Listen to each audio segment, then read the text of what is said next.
You may look at the title of this video and think I'm crazy. Of course we want more content. Why else would I buy a game in the first place if not to have more toys to play with, more goals to fulfill, more stories to hear? And you're right. When you buy a video game, you get awe-inspiring moments, incredible music, and some downright mind-bending mechanisms packed into this digital box we call a game. But that's not the kind of content I'm talking about.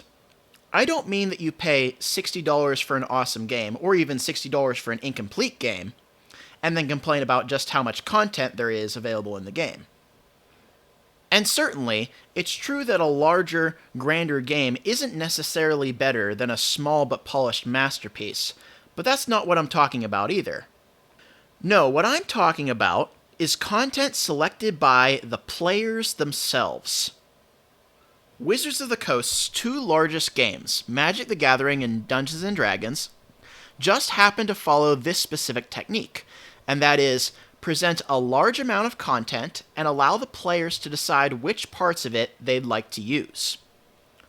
In Magic, you select a minimum of 60 cards, and you can only select duplicates of up to 4 of the same card to construct your deck. There's a little bit more to it than that, but with a huge variety of cards to pick from, and by understanding the principles of chance when constructing a deck, you should ideally want to pick the best 60 cards that you possibly can. And this is the crux of the argument. You want to pick the best 60 cards. When presented the option of 2 cards with the same cost, but one is simply stronger with no downside, it becomes very clear which one you should pick. The same is true for D&D, but in a different way. Since the game of D&D has a game master, there's a referee keeping the pace of the game, sometimes even cooking up new rules for the game. It's up to the players, and especially the game master, to determine players' weapons, armors, items, spells, abilities, and so much more. And it's a beautiful concept, but there's a problem with it. What happens when you come up with so many weapons, armors, items, spells, and abilities that it requires a rulebook over 100 pages long just to understand what's available to you? Does that sound demanding? That's because it is! It's a huge ask to have new players review all the options available to them to pick the best options. But there I go again saying, select the best options. What do I mean when I say that? After all, D&D was created by a team of game designers. Clearly they'd try to balance the elements of the game. And the truth is, they did. They succeeded in balancing the elements of the game. For a while. But what happens when you keep expanding a game? And this isn't just about D&D, this is about any game. If you keep expanding a game like this, the same principles apply. To understand this, we need to understand a concept known as power creep. Suppose you had a game that was just released, and you were able to identify both the cost and the power associated with every element in the game. And when I say element, I mean any mechanism, any race, class, weapon, armor, item, spell, or ability. So you plot every element comparing its cost with its power. Cost refers to anything that's required in order to use the element. For example, for a class or race benefit, you usually only get to select one class in race. Compare that to a spell, which may be locked behind a level requirement and an amount of spells that you can know at one particular point in time. Power instead refers to anything that element can do. This doesn't just refer to the raw strength or damage output, it also refers to utility, narrative benefit, or, quote, anything that yields a positive result, end quote. Simply put, the cost is what you give up or what's required, where the power is what the element gives to you. So now that we know the comparison between a cost and power, we can create points on a graph describing each element, comparing its cost to its power. Then, for anybody who knows about statistics, you create a line of best fit. This gives you a good idea of roughly how much power something should have compared to its cost. With this line set up, we want as many elements as possible to be as close to the line as possible. But if a game is completely balanced, it's not really, well, fun, to put it bluntly. To perfectly balance elements against one another is to reduce the value of everything has to its mathematical components. And the fact of the matter is that tabletop RPG elements just aren't purely mathematical. Elements have histories to them, cultures, strengths, weaknesses. Even something as straightforward as a fireball is almost useless when cast underwater.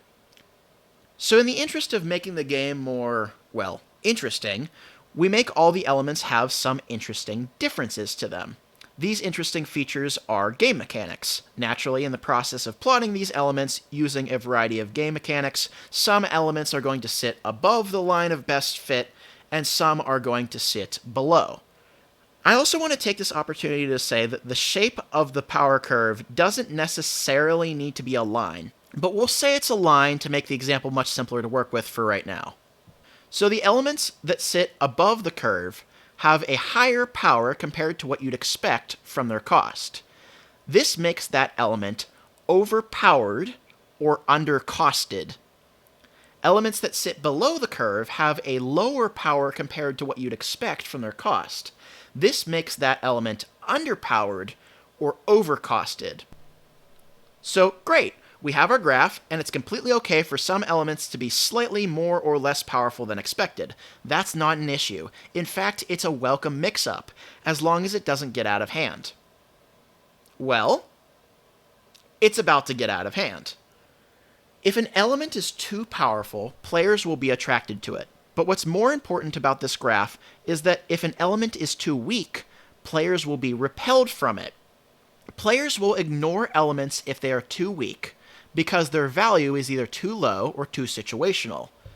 Now, the elements that are situational sometimes make their way back into the game's meta due to a shift in options available to the player, but if a specific element is just straight up weaker than another, players will ignore the weaker one.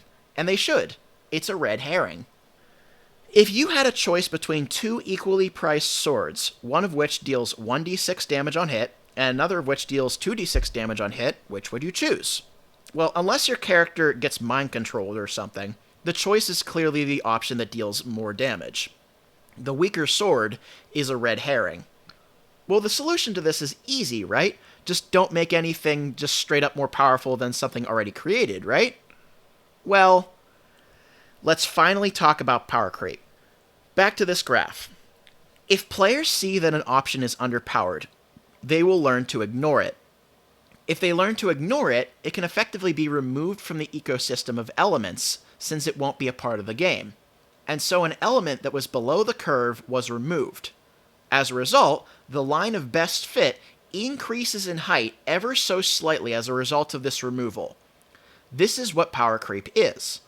As a result of ignoring weak elements of a game, the players come to interpret them as red herrings. As a result, the standard for what's good enough to work in a game's current ecosystem rises ever so slightly. And as more content gets added to the game, more and more elements drop off because they're not good enough. So let's go back to what I said before. A player will want to select the best options. That isn't just because players want to play to the best of their ability, but numerous people have a fear of looking stupid in front of their peers when playing a game. Why did I pick the Warlock when the Cleric was so much stronger? Why did I go for a strength-based build whenever a dexterity-based build handles so much more about your character's capabilities? Why did I pick this sword while this staff deals more damage? Nobody ever wants to hear that they made an objectively wrong choice. But due to the nature of the ever-expanding game, people do end up feeling stupid by picking all the red herrings. And it's not their fault. The game presents you with so much content that you're bound to make an objectively bad choice eventually. If you've ever made one of these choices yourself and felt stupid afterwards, it's not your fault. There's just simply too much information to process in a tabletop RPG. D&D is a particularly bad offender of this, since there's so much content for D&D, but other tabletop role-playing games are not free of this problem either. Simply put, the more content a system has, the larger its potential for red herrings. For games like Magic the Gathering, this is unsolvable. Or at least I didn't have a solution to tell you. If you want to remain relevant playing a trading card game, you need to have all the best cards and none of the bad ones. But there's a solution for tabletop RPGs, and that solution is you, the players and the game master. You have the capability to select the content for a game before it even starts. The players and the game master work together to make the game a fun experience, even down to which spells you cast, which abilities you use, and which class is right for you. If you ever wanted to ease the burden of understanding the rules of Dungeons & Dragons, start by reducing the number of choices you have. Choose between a fighter and a wizard. Choose between a sword, a dagger, and a hammer. Select a spell between Cone of Cold and Fireball. It may seem odd to start out playing such an interesting game by giving yourself a limitation, but this is how all creative endeavors are made easier, creating constraints. This is how sketches are made, game jam games are developed, and books are written. Give yourself some prompt. It's much easier to start off with a theme of the word flight than it is to start with a completely blank slate. In fact, saying flight may have already sparked some ideas for you just now. Giving yourself something to start with, and ultimately less choices, gives each decision more impact. I always say that a good number of choices to pick from for each decision sits in the realm between 2 to 6 choices. If you have less than 2 choices, your decision isn't a choice, and if you have more than 6 choices, you start to get some analysis paralysis. The plethora of choices is just too many, and it's difficult to pick just one. Think about how many cards you usually have in your hand in a trading card game. Think about how many choices you get when deciding on a brand new upgrade. Heck, think about how many different meals you would realistically get for yourself on any given restaurant's menu. Chances are, all these numbers sit somewhere roughly between 2 and 6. So let's summarize. Content is good, but if a game expands its content library too widely, you risk some elements of the game becoming so weak that they're not relevant anymore. These non-relevant choices are red herrings that the player would likely not want to pick, and they may even feel stupid for picking. But the more elements that become these red herrings, the more power creep is added to the game, slowly requiring that other elements need to be stronger to fit the new standard. Each time new content releases, this adds more elements to the ecosystem, some of which will turn into red herrings.